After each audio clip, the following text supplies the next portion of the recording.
My name is Rabbi Shimon Cowen, and I'm one of a group of interfaith leaders who've gotten together in order to endorse, in some sense, a group of parties which stand for traditional values, important values, which are at risk in our society today. We're not actually pushing any one particular party. We want to present the public with a choice, but at least this group of parties have in common that they endorse certain fundamental values of our Judeo-Christian tradition. And today I'm pleased to speak with Vickie, Janson, who's the leader of the Australian Christians, to explore some of these and also to get a bit of a feeling for your party, how you understand your contribution to the values of our society, to the lacks of our society, and so on. It's great to be here. Thanks, Rabbi Cowen. Thank you. Well, first of all, how do you understand the significance of the Judeo-Christian, or we could even call it an Abrahamic ethic in our society, and what do you think? What kind of strengthening does it need, in your view? Well, I think that the Judeo-Christian ethic has been responsible for what I would call academic integrity, the pursuit of truth, and I think that truth and freedom are so closely aligned, and when we just want to impose ideological views on people, then that closes down, it closes down speech and thought and inquiry, and it just closes down society. So if we look anywhere around the world, where have we got freedom? Where do we have human rights? What we do discover is often the Judeo-Christian influence in those things. So I think it's very important that we recognise I would call the blessing of a Judeo-Christian influence in society. Certainly not about dictating religion. That's a far cry from anything we're hoping to do. We just want to be a positive influence, to be a voice for values, for life, for family and for freedom. And that includes religious freedom, I presume, for all sincere believing people. Exactly. Everybody should be free to their own beliefs, and it's only when those beliefs cross lines that impinge on other people's freedoms that then there has to be some measure of control. But really we always as a society should err on the side of freedom. And there should, less laws would be better, more religious freedom would be better. Yeah. Well, now, one issue which is very basic to society is the preservation of human life. Yes. And that life, there's life at various stages. There's pre-nascent life, there's the life of the terminally ill, and so on and so forth. Not everybody has exactly the same views on this, but I think that you would agree that the law which we have in Victoria relating to abortion on demand has been excessive. Is this your view? Yes, absolutely. I believe it's totally excessive, and it's sending completely the wrong message. When we consider that children are being taught that they are a random accident, with no purpose, sometimes even presented as a pollutant on the earth. If you're particularly environmental, some people go to the extreme where people are just, a pollutant. And then you add to that the fact that we can abort babies, unborn children up to full term in the state. I believe it's barbaric that we would even think about aborting the unborn, especially at that late stage. After 6 months, it's just unthinkable. And especially the manner in which it's done, literally pulled apart limb by limb without even any pain relief. We're actually giving animal fetuses pain relief when when they undergo that procedure, but not a human baby. And it just sends the message in society that life isn't important. Well, that is certainly one. There were many amendments which were put up when this law was first came before the Victorian Parliament in 2008, and it's astonishing that all of the amendments were rejected. Yes, even those who were willing to see some circumstances in which abortion were accepted, tried to fight for amendments which would at least make the law less radical than it was. I suppose one of the features which disturbs many people is the compulsion on doctors to either to perform or to facilitate by referral for an abortion, which is an abortion essentially on demand, without any reasons some people rightly formulate this as an incursion against the freedom of religion and conscience of the doctor. But it struck me also, and I would like to hear your comment on this, that it also has it makes a very disturbing statement about life, because it's in its radicalness. The fact that we say that a person who does not want a child, not for reasons of danger to the mother's life or anything of that sort, but just because, let's say, it's a girl, or it's or for some reason like that, which is not really a grounds at all, can nevertheless force a doctor to comply. Yes. Now, it has struck me that that is saying that the life of a preborn fetus is essentially worthless, because where else do you find a concept of forcing? If a woman, for example, had a tumour, heaven forbid, in her body, well, a doctor who refused to do that would be negligent. But this is not a tumour. This is a child. It's a child. How can we equate a child and a tumour to apply that degree of compulsion on a doctor? What do you think about that? Well, the concept that struck me while you were talking is the idea that I read in the Herald Sun last year. I think it was Susie O'Brien wrote an article that it is better for unwanted children, unwanted pregnancies, to be aborted than to be unwanted. Now that struck me personally and philosophically, if you like, because I was one of those unwanted children, and my mother did want to abort me. And so what you're saying is that if you're not wanted, you're not a person. Now that's another terrible message, to send to society, that you're only valuable if you're wanted. The truth of the matter is that every person is valuable, and where there is life, there is hope. And even if someone is an unwanted child, and coming from the era of the sexual revolution, a lot of us are products of that. And we might have been unplanned and unwanted, but it's not irredeemable. Where there is life, there is hope. We might wipe out half of Australia if it was only the wanted children. It's a ridiculous concept, and I think that a lot of women suffer the post-trauma grief that is associated with abortion, especially later when they go to have their own children, and they find it very difficult to bond with their children. Sometimes have difficulty having children, but the memory that what has been terminated is actually a human life. This is very difficult for women. I mean, abortion is very hard on women, but it is also sending that message to society.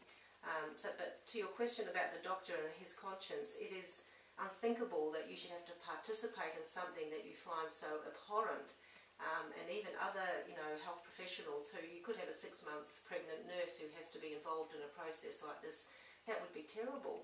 That would be terrible. That would be traumatizing. And I know that people who have worked in these clinics have had nightmares because of what they've seen, and realised, oh, it's not a blob of cells, it's a little person. So this is something which is not only harmful for the life, it's harmful for society. It's harmful for the messages and the feelings and the values which it puts out there. Yes, well, because my point would be that we have like 500 to 600 under 30s committing suicide every year. We have a problem with youth suicide. I know my son actually had a friend the other day whose girlfriend became pregnant, and he was trying to, tell him and talk to him about the importance of that life. And so the father of the baby was terribly convicted this was true, that, he didn't want the abortion, but he had no say. What we're creating is a whole lot of fatherless children, because they're fatherless before the law, because the law won't recognise the father. And after the girlfriend had the abortion, this young man was suicidal. He was suicidal because his child had been aborted against his will. Now, it has a huge impact, not just on women, not just on babies, on men, on families, on society. And it sends, basically, we're promoting a culture that doesn't value life, in fact, that, condones death. So I just think it permeates through society. Well, this is certainly, if society is not based on the protection of life, what is it based on? Exactly. This seems to be one of the most fundamental values. But let me ask you about something else, which is as big in a sense, and this is the area of human sexuality.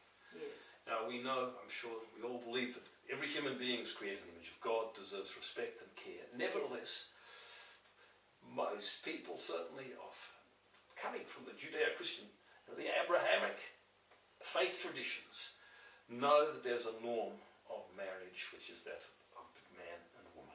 Yes, I And agree.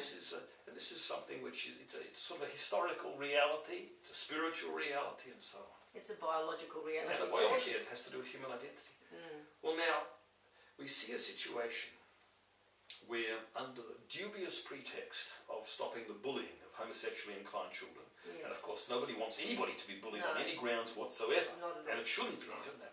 No. But this is being used as a pretext to teach and to expose school children to homosexual lifestyles and to validate them. Yes. Now, we could stop bullying without that, but is there not a great worry that when you take children who are 12 years old, 10 years old, 11 years old, 13, 14, and you teach them that homosexual lifestyles are as valid an option as any other, that you're actually interfering with their normal development? I actually think this is reckless to call it education. It's absolutely reckless. You are actually promoting high-risk lifestyles. Teaching children that anal, oral and vaginal sex is all the same is actually, it's just not true. They don't have the same outcome. Without being crude, I mean, the anus is just not made for that. That's not its function. If we look at the biology of it, there is harm. But people aren't just bodies and orifices, and people are human beings with spirits. And nobody has considered the emotional, spiritual and the physical well-being of the children. It's also another area of conscience, because as a parent, there'll be a lot of parents that will just be horrified to think that they were being encouraged to sort of try a high-risk lifestyle, that especially statistics show that, I think it's 26% of under 13s are what we call gender confused, but only 2 to 3% settle into a homosexual or same-sex relationship lifestyle. And so that means the great majority sort of work their way through that and just, that follow their biology. There's some integrity there. So I think that, it's very reckless to be encouraging children to experiment, to come out. It's a cost to society, and this being imposed on children in school is also going to separate them from their parents if their parents don't have that view, because the message going out is that if you don't support this, you're a bigot or a homophobe. That's basically akin to racism now, that the language is very loaded, and so we're not allowed to say, well, I don't think that's the best thing to promote. If you speak like we are, we'd be called bigots and homophobes. Now that actually, the children are going to school and being told their parents are bigots or homophobes. I remember my son coming home from school when he was in primary school saying, "Mum, you're a drug addict," and I said, "Why is that?" "Because I drank coffee every day." So the message now is advanced to not just are you a drug addict, but you're a bigot and a homophobe. So this essentially inserts a lever into the family. Yes, it's a wedge. It disturbs a parent's right to raise their own child according to their faith, which I understand is something guaranteed even by international treaties. Yes, exactly. The UN Human Rights, I've just forgotten the actual agreement, but yes, we have a right, a human right, to raise your children according to your own beliefs and values and religion. So this is a matter of actually just values. It's, not necessarily, it crosses religions, it crosses into people who are irreligious. It's just common values, and we have to we can accommodate lots of different religions in society, but I think the big thing is that we have to have common core values to be a cohesive society. Let me ask you something else. I've heard people say that they genuinely want to raise their children in the normal heterosexual mould, which is the way of traditions and society for millennia. Yeah. But they are afraid. They're afraid to speak up. There is a tremendous, there is a hovering fear over expression of their traditional values.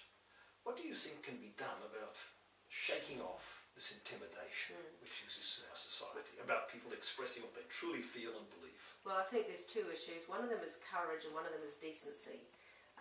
we do need to be courageous, and we do need to speak up as we are and say that, you know, our motivation is not hatred for other people, but love for life, love for family, love for faith, love for freedom. That's the motivation. It's not hate for other people. We need to have courage to be able to speak out, and there has to be a level of decency that unfortunately we haven't seen in public life too much, where we can speak decently about issues. The trouble is that if you just start calling people bigots and homophobes and all the other names, you're not talking about the issue, you're just name calling. And so I think the biggest hindrance is these two things, that we lack courage. We don't want to be, you know, crossing over our vilification laws and being accused of this, that or the other. And we actually, people tend to get pushed to the limit and then explode, because they've been suppressed. When they explode, it's not in a way that's decent and honouring and respectful of other people. So I see that this could be, in a sense, an election which invites people to express their conscience with courage. With courage and with decency. And I just think that we have to be able to stand up, be courageous, but try and bring some decency to the conversation. This is not about hating people. This is about being a voice for children, not legislating to create fatherlessness. We know the cost of fatherlessness in society. It's well documented, and here we are wanting to legislate in favour of it. We've got a very, what we call, sorry history in Australia.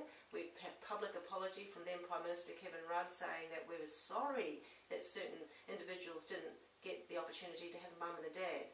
And yet now we want to, you know, replay that history and deny other children the legal possibility. I call it children equality. Surely the law should be there to give, you know, the most vulnerable in any relationship. That should be there to protect What them. you're referring to is that through the procreation of the traditional family, a child has biological parents. That's right. They have identity. Instead of concocting children for a homosexual union, which cannot afford the biological continuity. No, they can't. Well, a child has this innate need to know their mum and their dad. So whether or not, I never met my father, but you can have a stepfather, you can have a grandfather, but you always want to know, who am I? I just found out the other day that my father had a Polish heritage, but I never knew that. I was 54 when I found out. So, you know, but you never stop wondering, who am I? I was once told by a homosexual, who I regard as a friend, that he believes that homosexuals need a father and a mother also. Yes. And in some ways, the culture which imposes a destiny on homosexuals, which says, this is the way you are, this is the way you can only ever be, and you will belong in a different category. It's a deprivation and a betrayal of the homosexual themselves. Yes. Do you have a thought about that? Do you think this is fair to homosexuals? No. In other words, well, it's not fair, and I do actually think that, see, what we're doing in the schools is promoting gender confusion, if you like. I think the homosexual community, who have already suffered with confusion, should be more compassionate to imposing that on children. You know, we shouldn't impose confusion, but everybody needs a mum and a dad, everybody. And of course there is a great spectrum amongst homosexuals themselves. There are many who may find it difficult to take on a heterosexual lifestyle, but there is a range, a number of people who actually can find their way to a heterosexual lifestyle, a spectrum. And when we say, when we foreclose that possibility, we say this as the attempt to ban all forms of conversion or reparative therapy comes and says there is no circumstance in which you could have your own children, no circumstance in which you could develop into a heterosexual role. I find it's a kind of determinism which is placed on the homosexual, him or herself, to say your destiny is locked in. Whereas every human being, I presume, has got a body and a soul. Our bodies very often draw us in one direction. Our souls are telling us something else. And that's part of life. There is a struggle which goes on. Well, that's right. I mean, you can't just say because someone has the orientation to be, you know, an adulterer or this or that, or a thief or anything of that sort. Or anything, that they can just follow their impulses. And that is the trouble, is that the education is about following impulses instead of thinking rationally. And we need to think what the consequences of things are. The other thing that is so important is that abstinence is never presented as an option. You must, if you feel like it, you must do it. then why should we expect people to suicide? Why should we expect they'll experiment in high-risk behaviours if we send the message that if you feel like it, do it? Abstinence should be presented as a good option. If in doubt, go without. That applies to people of all sexes in different situations and different circumstances. It means waiting till marriage or whatever it might mean. Yeah. As Viktor Frankl said, nobody ever died from abstinence. No. But on the other hand, people have died from non-abstinence. That's right. But of course, we want people to have a happy relationship. Of course but hopefully, we this do. should be in a way of the traditional values which were passed on. I know, to us. but the idea that we are just a sexual being, and without that, somehow, we're not a human, we're not expressing ourselves. Now that is a lie. That is a lie. There are lots of people that have been great contributors to society that didn't see themselves as sexual beings. So, the fact is that I think society has got to decide, do they want this sexual stuff imposed everywhere you look? It's promoting sexuality, and it's all about you as a sexual being. I heard a sad story the other day about a little boy who's 10 years old in a Sunday school who's addicted to pornography because it's so accessible, doesn't know what to do with it. 10 years old. It's terrible. It's these impressions on the mind that will alter the mind without getting help. Would alter the mind. And I think it's the point which could be made about religion in general. Religion is not against sexuality. Religion says that course sexuality has a role. It needs to, when it's fused with purpose, it enhances. But when it becomes a principle in itself and unto itself, it's just destructive. It can be destructive. That's right. Let me take you to another point, if I may. Sure. The Labour Party is saying that it wants to undo current legislation and to take religious schools out of the category of an exemption. Yes. In the area of the ability to discriminate in the employment of staff based on various lifestyle considerations. In other words, what it's saying now is that if a religious school wants to appoint a maths teacher whose let's say sexual orientation, etc., and so on, and preferences do not go with the school ethos, then they have to justify that and prove that these things are necessary to function within a religious school.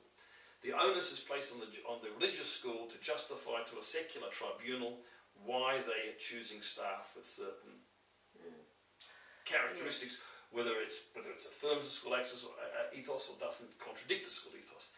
Is this? How do you look at it? Look, this is completely over the top. It's extreme. I used to work in recruitment, and the questions that we used to ask when we were, wanting to assist someone with their recruitment, one of them would be, what sort of culture do you wish to promote in your organisation? And how would you describe your culture here so we can best fit someone into this organisation?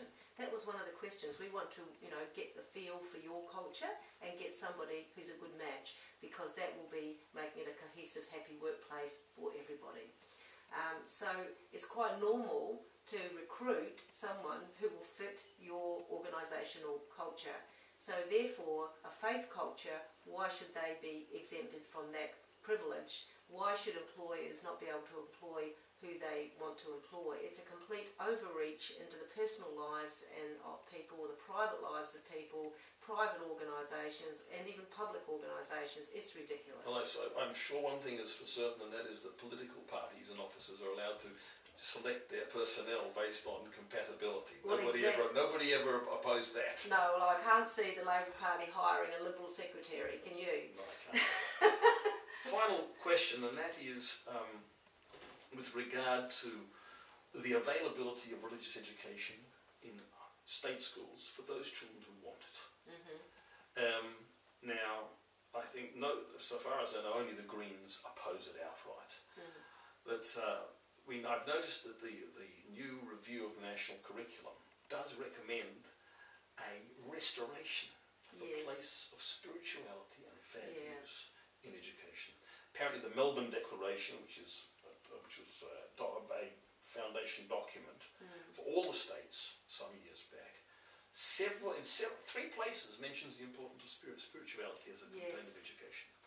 Now, obviously, we're not seeking to impose this. Nobody's imposing this on those who don't want it. But what are your thoughts on a truly adequate option for children from religious families who go to state schools?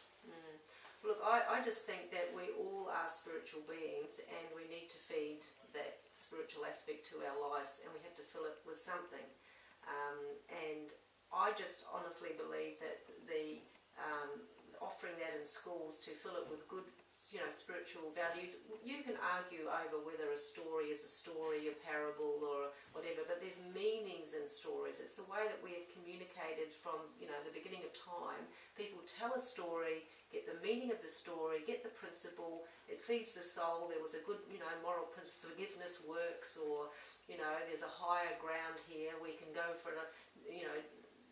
Just puts the.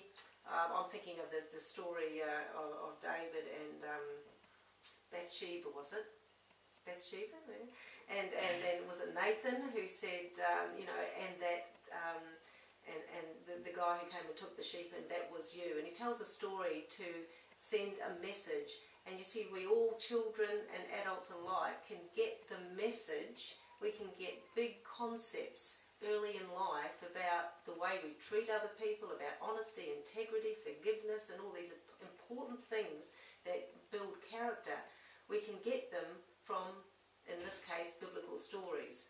Why would we deny building up character, especially knowing that there's so many broken families out there, so many people who haven't heard a good story or a reason to step up to the higher ground, because parents haven't been parented and they're not able to parent as well in some of these areas and give people meaning for life. I just think it's very, very important. So do you think it's right to say that withholding this from children is depriving them of something important? Yes. If they want it. If they want it, yes. They don't, if parents refuse to, they seem to think it's some terrible thing, well, then they can teach them their own values, and that's a human right too. But I think it's depriving children of some of a long identity, identifying with humanity and the struggles throughout the centuries and all this sort of thing, and seeing people overcome against great odds. I mean, the David and Goliath stories, they're fantastic, and they give children hope and a narrative to work their own life in, Thank you very much. Thank you.